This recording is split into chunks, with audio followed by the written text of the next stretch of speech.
Welcome to Tech for Good with Bethnal Green Ventures. My name's Paul Miller, and I'm delighted today to be joined by Zareen Ali, who's the CEO and co-founder of Cogs AI. Hello, Zareen. Hey, Paul. How's it going? I'm very good, thank you. So, tell us a bit about yourself to start off with. And I've got interesting question. Like, when you were younger, did you think you would start a business? Oh, okay. So I think I probably didn't think that I would start a business, but I think my mum knew that it was coming. She used to call me the CEO when I was a kid because apparently I just tell everyone that they were doing things wrong, and this is the better way to do to do it. So maybe she, I don't know, manifested or something, and yeah, here I am.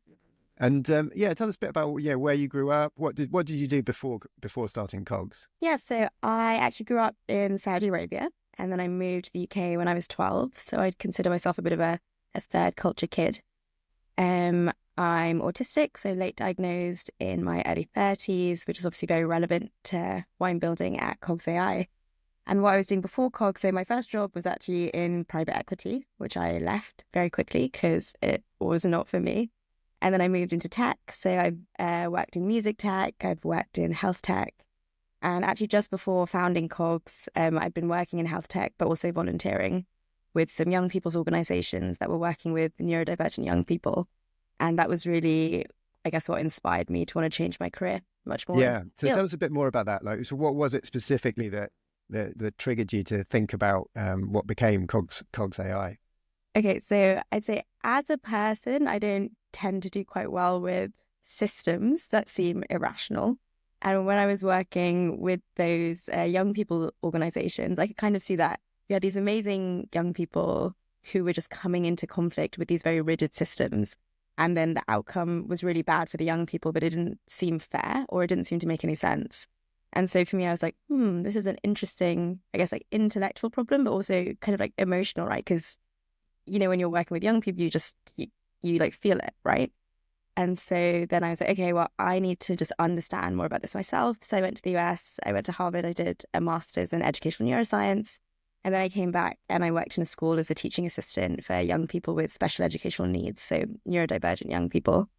But again, because I was working within a school system, I think I was seeing all those same problems because my assumption had been like, oh, when I get more educated and I come into the system, I'll be able to change it from the inside.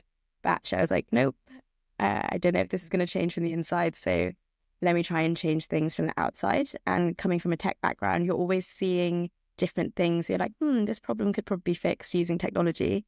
And I guess the nice thing about tech is that you can kind of create the world that you want to see, right? Because you're building something, you're building your own universe. And yeah, so that was kind of like the reason I decided That was to the starting point. And what was it that gave you, actually tell us a little bit about what you've built so far. So what the product is and how it works. And then we can dig into, like, how you designed it. Yeah, of course. So we have a mobile app that is used by people who are neurodivergent. So for example, ADHD or autism, to support their mental health and mental well-being, but doing it in a preventative way. So rather than waiting till you get to a crisis mode or where you have to essentially access therapeutic support, for example, or medication, we actually say, okay, what are the things that you can change in your day-to-day life? What kind of habits can you build up? What kind of things can you start noticing about yourself that could indicate that, you're getting more burnt out or you're approaching worse mental health? And then we recommend neurodivergent specific ways of looking after yourself. That's amazing. And so, tell us how you came to that product idea, if you like, and were there sort of specific things you took into account because you were designing for neurodivergent people? Oh, 100%. So I think one of the biggest issues with a lot of things that are being sort of solutions for neurodivergent people is that people are just taking, say, like therapy that's been designed for a neurotypical population and then trying to apply it to neurodivergent ways of thinking and processing information. And being neurodivergent, it's almost like the interface that you have with the world is very different. And so you interpret things very differently. So just using a one-size-fits-all model doesn't work. So for us, we were like, okay, we need to just almost go right back to the source and design from the bottom up. So what we did is we focus a lot on qualitative evidence. So we go and we speak to people. We're speaking to, I mean, I don't even know how many hundreds of people at this stage, but essentially just collating a lot of evidence around, okay, what are people doing to look after their mental health currently? What's working for them? What hasn't worked for them? And then also, what are things that maybe they don't identify it as being, oh, I'm doing this as part of my mental health, but it's bringing joy to them and it's actually supporting their well-being. And through those, we highlighted different things that we were like, okay, this actually has some basis in the neuroscience or in literature from occupational therapy, for example, or because I used to work in a school, just even stuff that TAs were doing when you were working with neurodivergent young people. So kind of just pulling on lots of different methods, lots of different sources. And then because we're designing a tech product, you also bring in the user experience and just try and build something that obviously you want people to engage with it, but also something that makes them feel kind of happy and joyful to be there, rather than a lot of the things at the moment which are very medicalized. And then obviously as soon as you have something out there, so we released our MVP. I mean, our very, very first version was one that I kind of hacked together, and it was because I can code a little bit, and it was just like so embarrassing, but it got our, our first quantitative data set. And so obviously you then start iterating based on not just the feedback that users are giving you, but also on the data from how you can see people are interacting with different features. Tell us a bit about the people who are using Cogs now. So who are you working with? Who are the customers, and what's the setup? So our main client at the moment is NHS Kent and Medway. So that's one of the NHS trusts. And so we work with adults who are currently on the waiting lists for ADHD and autism diagnoses. So these are people who haven't received a formal diagnosis yet, but they have come through the system because they feel that they need some additional support. And currently, because of how waiting lists work in this country, some of those people are going to be on that waiting list for up to 5 years, for example, for ADHD. And during that time period, people aren't getting any help. And so the trust has brought us on to help people feel supported during that time, and also to actually build up those preventative techniques whilst they're waiting. Because otherwise what will happen is that things will just accumulate. So by the time they do get a diagnosis, their mental health might actually be worse than, if they hadn't been on that list. Yeah. And what's the long-term goal for Cogs? What are you what's your ambition for the company? What do you want to build in the long run?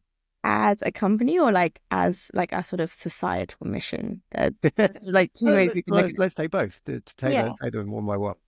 I guess as okay, right. I'll start with the societal mission. So for us, it's okay. The way neurodiversity is sort of framed in society is still very deficit based. So people view it almost like as a burden or a drain on resources. And I think a lot of neurodivergent people internalize that. So many people that we've spoken to, when they talk about, just their experiences when they were kids and just like self-esteem, and it all kind of builds up to people having quite a bad self-image. And actually we're trying to flip that and be like, look, there are tools that you can use and methods that you can use to actually almost like feel more in control of your own neurodiversity, understand yourself better, so that you can actually start making changes in your own life. And so for us, it's really about, I know empowering is a very kind of overused word, but fundamentally that's what it is, right? Giving people the knowledge and the tools to be able to take charge of their own experience. And building a mobile app is just one aspect of that. So for us, that like the mission of the company is very much how can we elevate neurodivergent people, and then the things that we build under that are just things that help us push forward on that mission. Yeah, that's amazing. So you said you didn't think you were going to start a business when you were younger, but now you are. That's what you do day in, day out. What is it that what do you find yourself enjoying about running a Tech for Good venture? Okay, so this is going to sound maybe a little bit off, but like I really like risk. Like I do, like just like as a person, I'm quite like risk seeking. And I would say I'm also like, I need a lot of like intellectual stimulation. Otherwise I just get bored very easily. Yeah. And all of that is provided by running a startup. So I think the kind of like just general stresses of it, I kind of need, and they actually make me work better, I would say. So I actually enjoy that bit, which I know is kind of the bit that most people hate, but like... I think it's good that you enjoy it, because there's certainly a lot of it. And what don't you enjoy? What's the stuff where you're like, oh god, not that again, or So, so this is interesting actually, because normally, I think when normally people ask me that, I'm just like, oh, I don't think there's actually anything that I don't enjoy that much. But because you sent me the questions in advance, I was like, you know what? I'm going to do some deep reflection for it. I'm going to think about it. And I think so it's interesting that I am in my mid-30s, and just like a lot of my friends and peers are sort of, people are getting married, they're having kids, they're like moving to bigger houses, kind of just doing that, the sort of like life course stuff that you're supposed to do. And I'm very much not doing that. And all of my focus is on building my business as if my business is like my baby, right? Mm. And I think it's just like I've noticed it in the past year, just a feeling of slight disconnect from people that, are my friends and have been friends for so long. But also, whilst that's been happening, I've also kind of grown a different community, which is very much like a founder community, where it's people who just totally get it, right? Because there's so many times where I've had to like turn down things because, oh, I actually want to stay in and work on my financial model, and I'm going to like turn down this date, right? And to most people are like, what are you doing? Whereas when you say that to another founder, they're like, oh yeah, I totally get it. Mm. So I'd say it's kind of like a mixed thing. Yeah. So it's the feeling of maybe slight disconnect from other people who aren't building something. But then at the same time, you also do get access to another community of people who really get you. Yeah, I mean that all-consuming nature of being a founder is it's there, isn't it? And I mean, thinking about that, what advice would you have for people who are thinking of starting and a tech for good business and becoming a founder of a business, a bit like Cogs, or something that's got that mission and the ambition? Yeah. So actually, I'm always like, when people ask me this, I'm like, yeah, just do it. But I realize So what's your advice? Do it. yeah, do it, just do it. But yeah, I think maybe be quite realistic about it's going to be it's going to be harder than you anticipate. It's going to be, so probably like think about the hardest thing that you've ever done and then like 10x it, and then be like, would you be happy for that to be your everyday for, the next 10 years, right? And just kind of being realistic about that. Yeah, absolutely. So I know that's not very inspiring. Should I drop for like Well, no, I think it, yeah, I've been doing this for a while. I think it's best to be like just straightforward about these things and honest about it. It is tough. It's really, really hard being a founder. On the flip side of that, I would say you also get so much freedom as well. So if you're the kind of person who needs autonomy over their own life, then this is just the perfect career, basically. Yeah. Great. Okay, Zareen, thank you so much for joining us today on Tech for Good. It's really, really great. If people want to go and check out Cogs, where should they go? So you can go to cogs-ai.com. And I don't know when this is going to be dropping, but we have a new version of the app where we're trying to get people onto the beta, because we've designed a new algorithm and we want to just expand the sample size of it. So can I give you a link? And you can absolutely. We'll share that in the show notes. Amazing. So yeah, Zareen, thank you so much. It's absolutely fascinating. We're obviously huge fans, and good luck with everything. If you've got suggestions for guests or topics we should be covering on Tech for Good, do get in touch. And if you're thinking of starting a Tech for Good venture, with all of Zareen's warnings on the top of that, and looking for investment, don't forget to check out bethnalgreenventures.com to see whether we might be able to help.